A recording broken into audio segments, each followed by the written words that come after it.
to Cairo, and this is World of Info. We're coming from Studio 3. My name is Dr. Amr MABROuk. Dua Muhammad is at the control, and today in the World of Info, we're having the world of books. Today we are presenting 3 interesting books that deserve to be read. Medicine and Treatment in Egyptian History. The second book is The Dictionary of a Lover of Egypt by Robert Solé. And the third book is The History of France in 21 Women by Catherine Benguins. So, 3 interesting books. Stay tuned to us, and we are... You're locked in to the number 1 radio station. Number 1. Number 1. Number 1, baby. Number 1. Is the bomb. Number 1. Keep listening, and we'll remain number 1. 95.4 Cairo. And we're starting right away with a very interesting book talking about the history of medicine in Egypt and treatment in Egypt. And this nice thing about this book is not that it is dealing with the ancient Egyptian medicine, but it's taking us through management and medical management in the Greco-Roman period, the Coptic period, and of course through the Islamic period as well. And this makes it a really interesting book. We have discussed before a book about the ancient Egyptian medicine. We know all the story of Imhotep. Imhotep is the first physician of the world. Originally, he was... How Imhotep became the first physician is actually the true story of how he was a great man and a great wise man. He was not only a physician, he was the prime minister of King Zoser and the grand priest of him, and of course the great architect who has designed the first step pyramid. And during the design and the building of this step pyramid, which is a huge, beautiful structure in Saqqara, he was facing the problem that some of the workers could pass recklessly or fall from heights. And he started to try to manage these wounds and their problems. And from hence, he just not only an engineer or an architect or a priest, but he was also a physician who started to write his observations and fulfill the role of the grand physician of the pharaoh. His work has been copied and recopied by a lot of the scribes through the history of ancient Egypt. Added to it a lot of medical observations that led first, very importantly, the fact that the ancient Egyptians always thought of going back to these scribes as a sort of textbooks and rewriting them again and again. And these papyrus that reached us were always copied from the work of Imhotep and the physicians who followed him.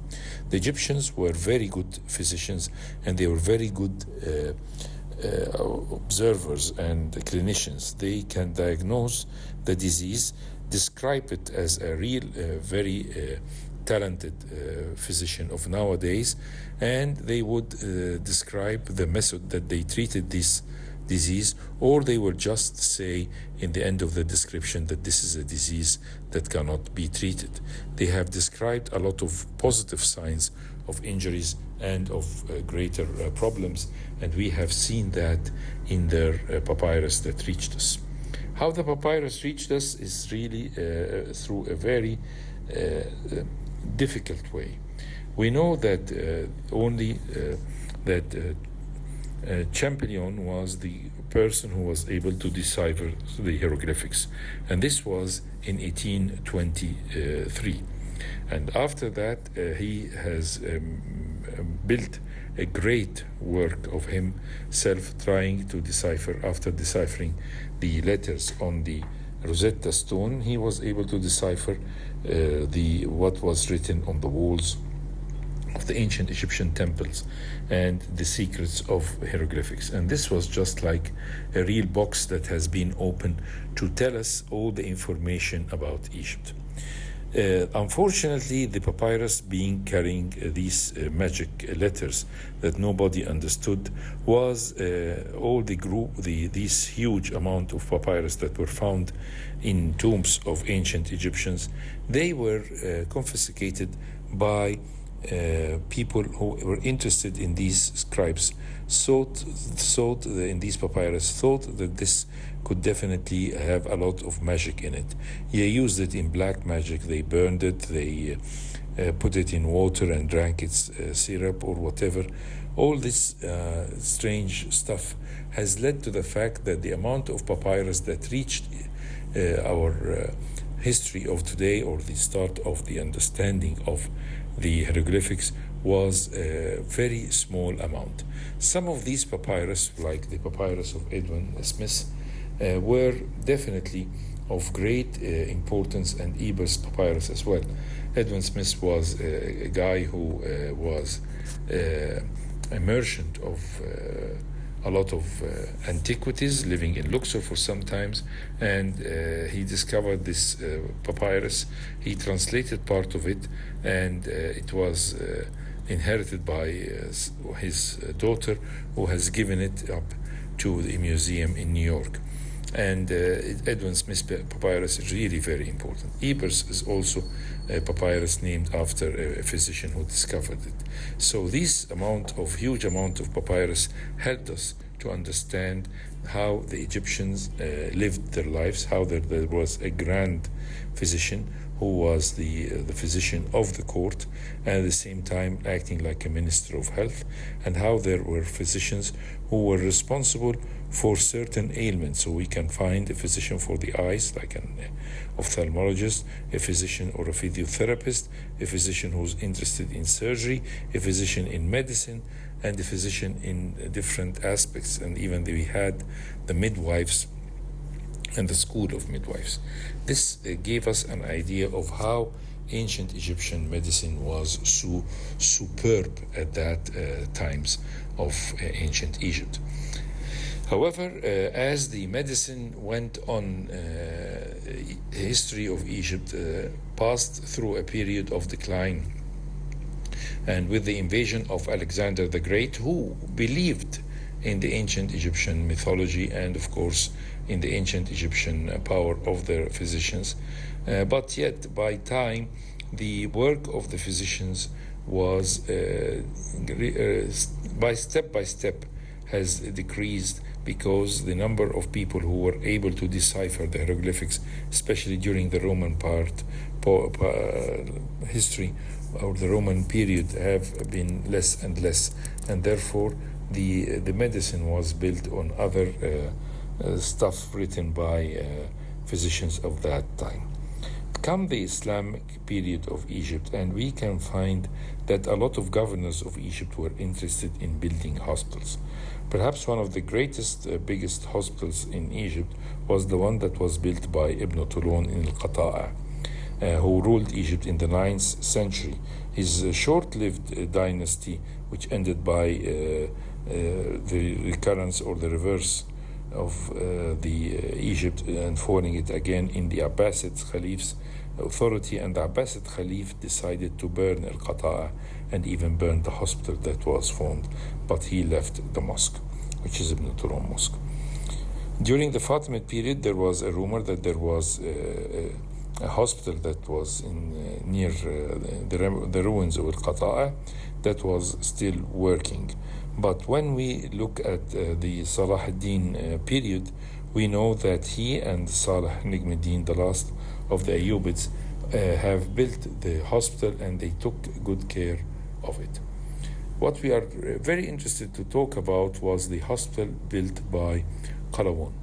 Qalawun is one of the Mamluks who built a mausoleum and a mosque and a school for himself, and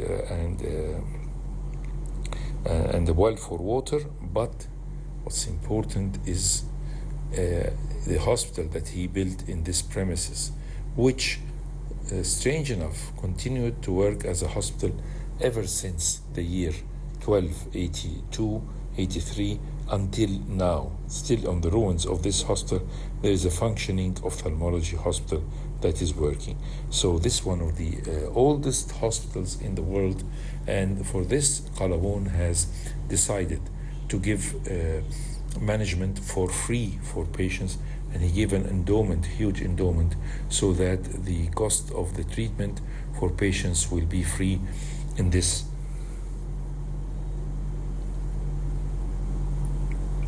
hospital, making it one of the greatest hospitals of all times.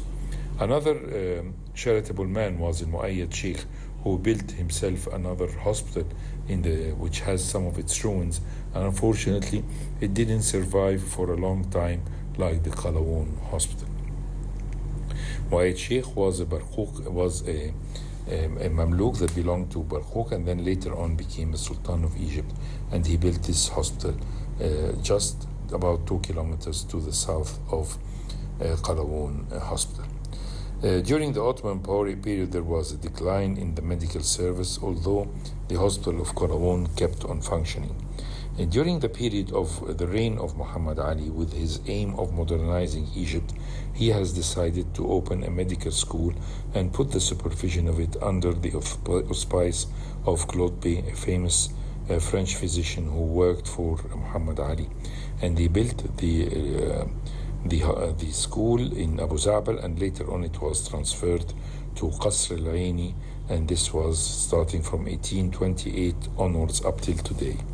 This hospital and this medical school has helped a lot of physicians to graduate and in a state-of-art understanding of medicine, and worked and served in the armies and served the Egyptians of the reign of Muhammad Ali and to follow. Of course, with the British occupation, we find that Cromer, who was against educating the Egyptians, has decreased the number of years that the medical students stay in the medical school. Instead of 7 years, he put it on to 4 years, trying to make the certificate that they get will be like an assistant physician, not a full physician. However, two of the very eminent physicians graduated with this certificate in 1900. That was Ali Pasha Ibrahim, the founder of the Egyptian modern surgery, and his colleague who graduated 1 year later, Naguib Mahfouz Pasha, who became the famous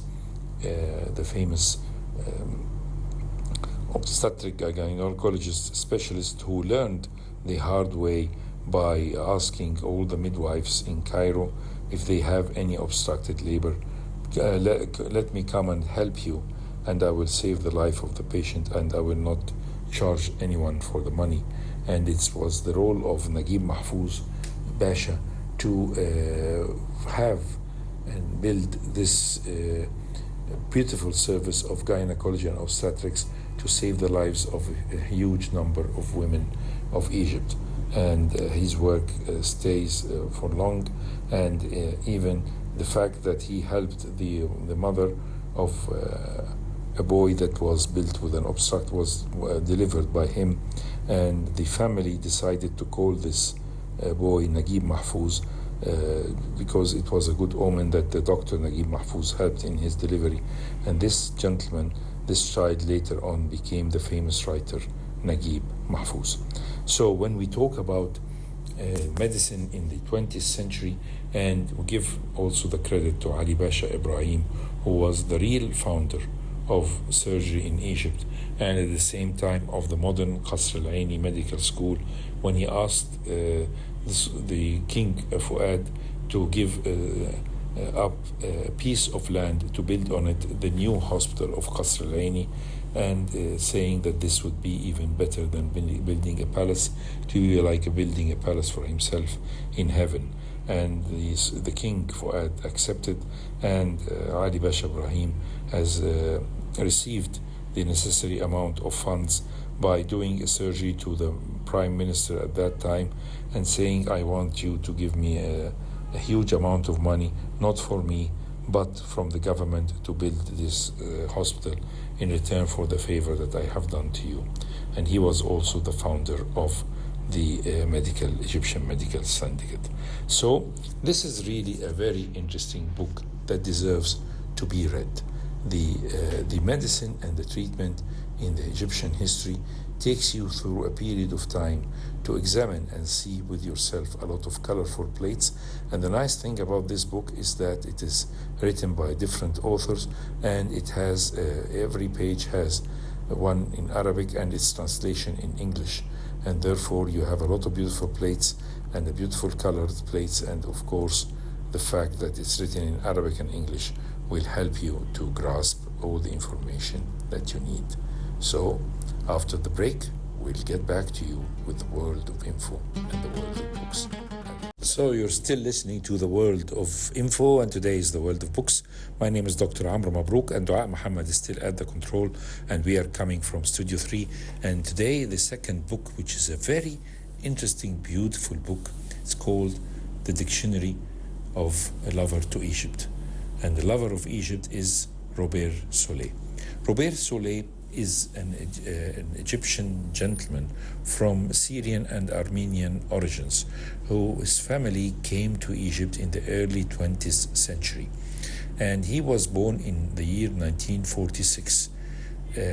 And he studied in the Lycée Français and then went to the Jesuit and stayed there until he finished his high school diploma.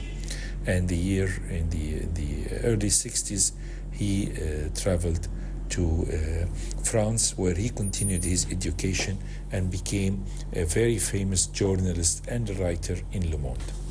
However, this gentleman, Robert Solé, is a great lover of Egypt. He really loves Egypt, and he loves to write about it, and he writes in great nostalgia about Egypt and his experience and times of it. And he has presented a very strange idea of writing a book. He called it A Dictionary of an Egyptian Lover, and or a lover of Egypt. And it is formed about 444 articles that are put together alphabetically like any dictionary.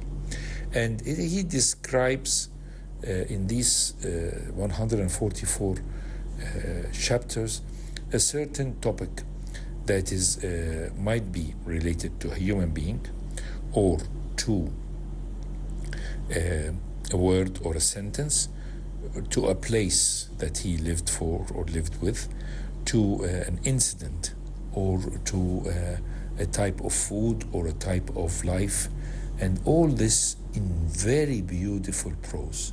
And it has been translated in the project of the translation that belongs to the Supreme Council of Culture, which does a very good job in translating a lot of books from different parts of the world and from different languages. And every page, every chapter is not less than 3 pages. And in 500 pages, he has covered a lot of topics.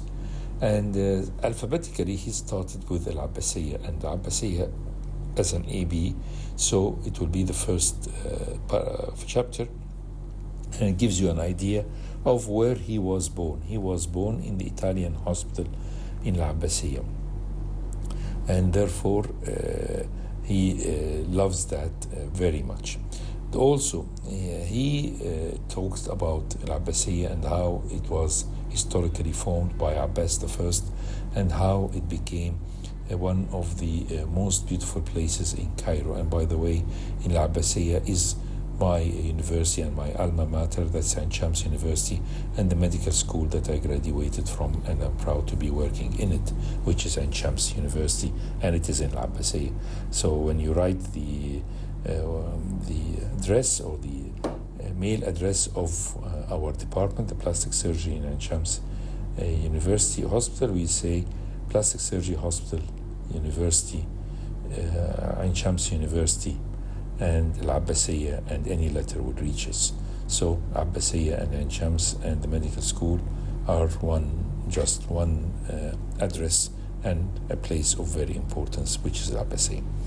He goes with us to talk about Al-Ahram newspaper, about Alexandria, about Naguib Mahfouz, and how Naguib Mahfouz was able to captivate the beauty of Egypt and the importance of Egypt. And definitely He talked as well about Dalida and Omar al-Sharif. Even Sadat has deserved a whole chapter, and of course Mubarak and Nasser, Aswan, Al-Azhar. And he talked about different words, like for example, Malish, and trying to explain to it. He talked about good kings and bad ones, good governors and bad governors.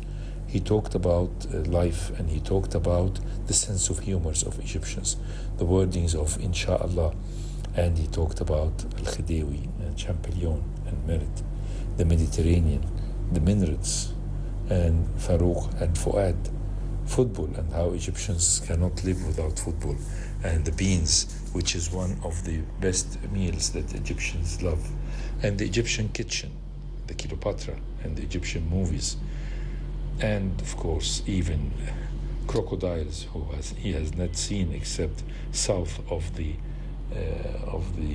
high dam now. And he talked about the Egyptians, how they have changed by time, when they were always like to stay in the place of birth and never immigrate, and how now they are immigrating.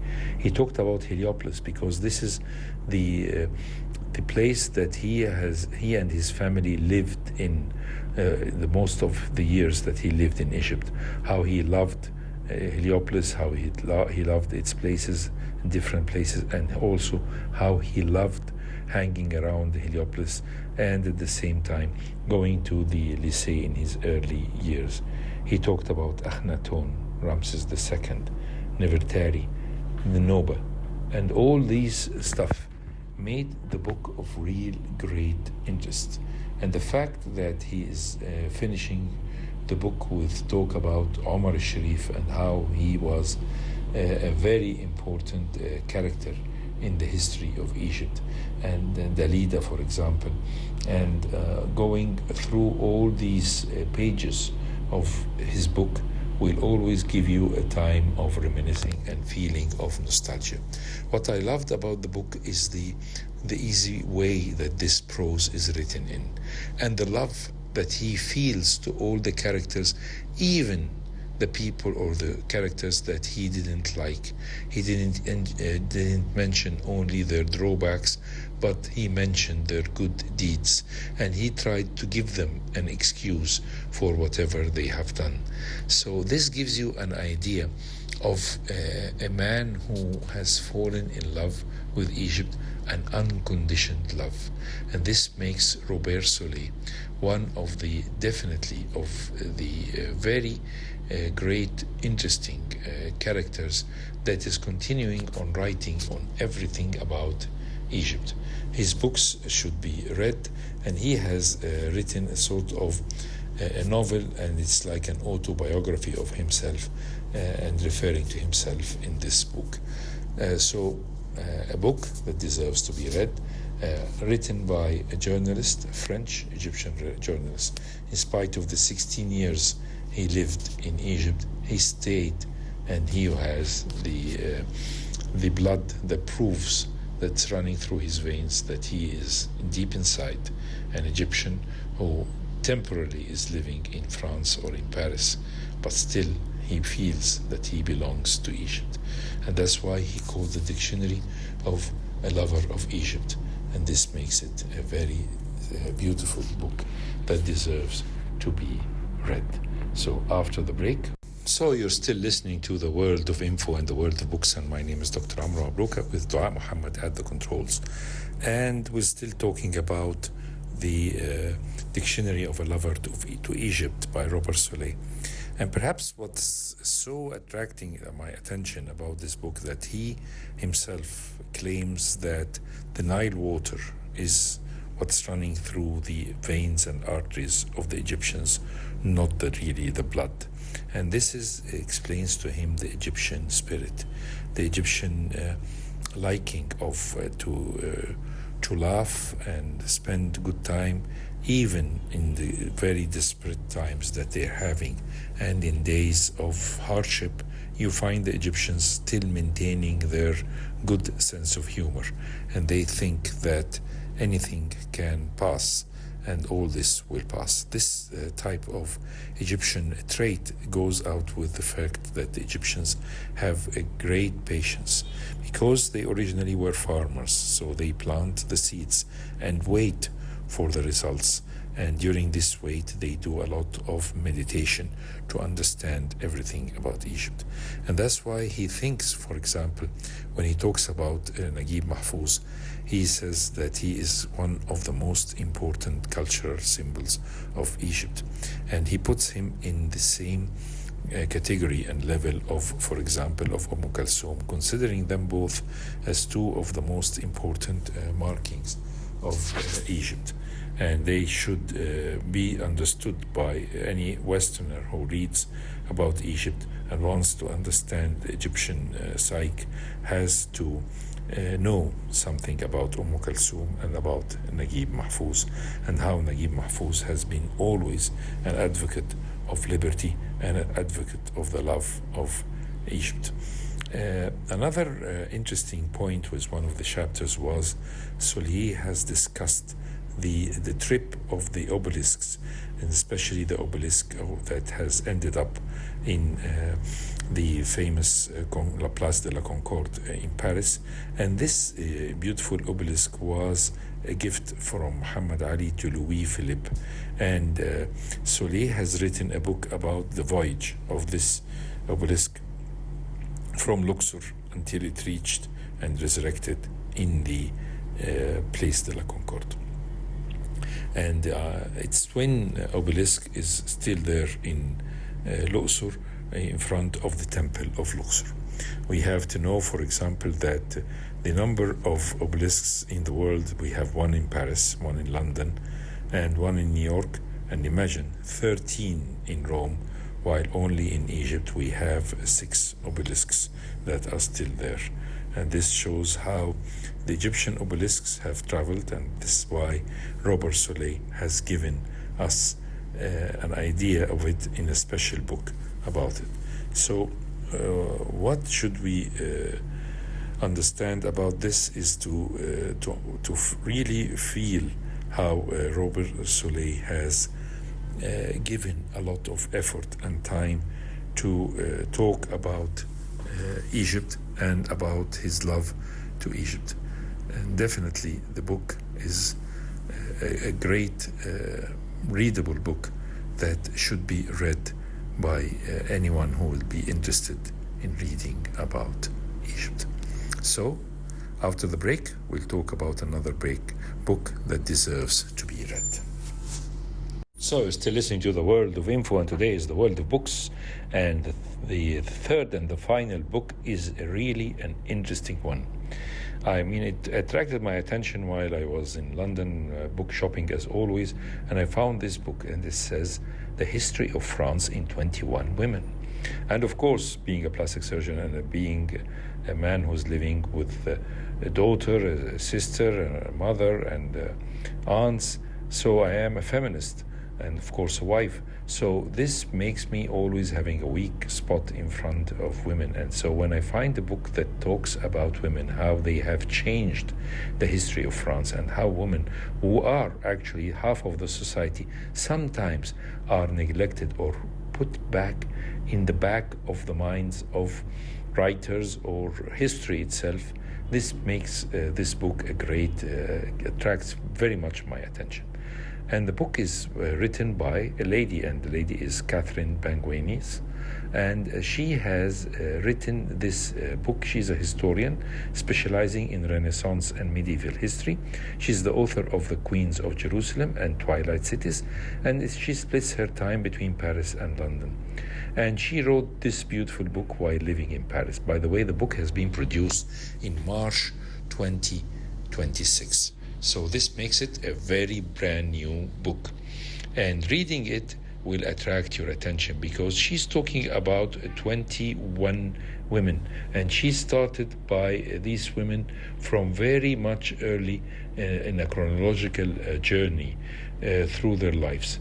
And the book tells the brilliance and sometimes the scandalous lives of these 21 women who shaped France from the 5th century to the present day. It highlights the stories of courage, creativity and genius, from figures who kicked the English out of Orleans to those who ran messages for the French resistance, or vice versa. And it talks about 21 women. We cannot discuss these 21 women in 15 minutes, but we'll definitely talk about some of the key figures that attract your attention. For example, Eleanor of Aquitaine, she was the wife of the King of France, and then she got a divorce and married to the King of England, and she has children of her own who became kings of England, and one of them is the famous Richard Lionhearted. Imagine such a character and her effect in the history of France. And of course, as we go and talk about that, so there is Berthe Morisot, a painter and a very talented lady. She and her sister were the first famous female painters and an artist, and her fight to infiltrate the male-dominated Impressionist movement has definitely affected, was a very tough fight, and yet she was able to find a place among this very elite group of artists to put her and accept her work. Of course, being an Impressionist, she cannot go around in the streets and have these beautiful pictures of Impressionism, but she had a lot of what we can call indoor Impressionism. Others of great interest, of course, is Jeanne d'Arc herself, who lived from 1412 till 1431, and her story of how the myth and the heroism, and at the same time the fact that she has been martyred and killed by the Brits under the auspice that she was a witch and died in her early age, but she became a role model, a woman who believed in the right of liberation of her country and stayed alive in the hearts of the whole world. And later on, she was turned out to be innocent after her death, and her trial was reversed, but of course this was post-mortem. Another interesting character in the history of France was Josephine, the wife of Napoleon Bonaparte, who lived from 1763 till 1814. As you can notice, she was 6 years his senior, and she was the wife of a man who has been put to the guillotine, who belonged to aristocrats, and she was definitely was supposed to lose her life, but later on was saved by somebody who was attracted by her beauty and her effect. She became the love of the life of Napoleon Bonaparte, and the amount of love letters that he sent to her and the amount of emotions that he expressed in these letters really can attract our attention. How she mesmerized this famous leader and emperor, and how he made her an empress, and how she later on he divorced her simply because she couldn't give him the boy that he wanted, but he stayed almost in love with her. Another famous character of France is George Sand, the famous writer who has taken up the name of George as a mimic or a secret name of a writer, not to write her own name. She lived from 1804 till 1867 and had different relations in her life, and she was a very famous and a distinguished writer. And of course, she has affected the lives of all the people that she touched, including, for example, Frédéric Chopin. We can talk also about Sarah Bernhardt, the famous actress who was the great prima donna of the theater in France and in the whole world.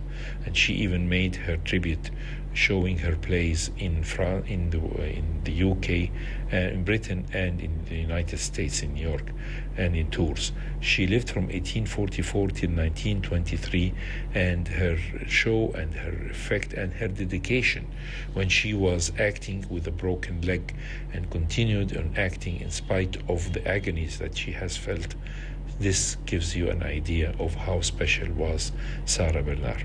Another famous story is the famous of Coco Chanel, who came from a very low-class family. She fought hard, and she even lived some time in an orphanage, and then she became the star of the fashion. She lived her life in different aspects and prospects. She lived from 1883 till 1971. Her house of design and fame still lives and still survives, with perfume number 5 or Chanel number 5, or the famous leather work of hers, and at the same time her life during the Nazi occupation to France, and how she survived, and how she claimed that she was working as a double agent, although a lot of people thought that she was working with the Nazis. Another important character is Edith Piaf, the famous singer, who has brought the French singing to a greater mesmerizing periods of time, and such a great voice, and her famous song La Vie en Rose, and her difficult life that she lived, and her bouts with addiction and with great problems, and affected her health, that she died very young. But she kept on producing her beautiful songs for very long time, even in her last days in life. Another important character was Simone Weil, the famous politician and writer who helped to establish the rights of women, and she was the Minister of Health, and she has done a lot of the liberation of women from her long life in 1927 till 2017, and she has got and reserved her place in the world of fame, or in the Hall of Fame. And of course, before we leave, we have to talk about the famous Josephine Baker, who was also allowed to have her place in the Hall of Fame in the year 2021.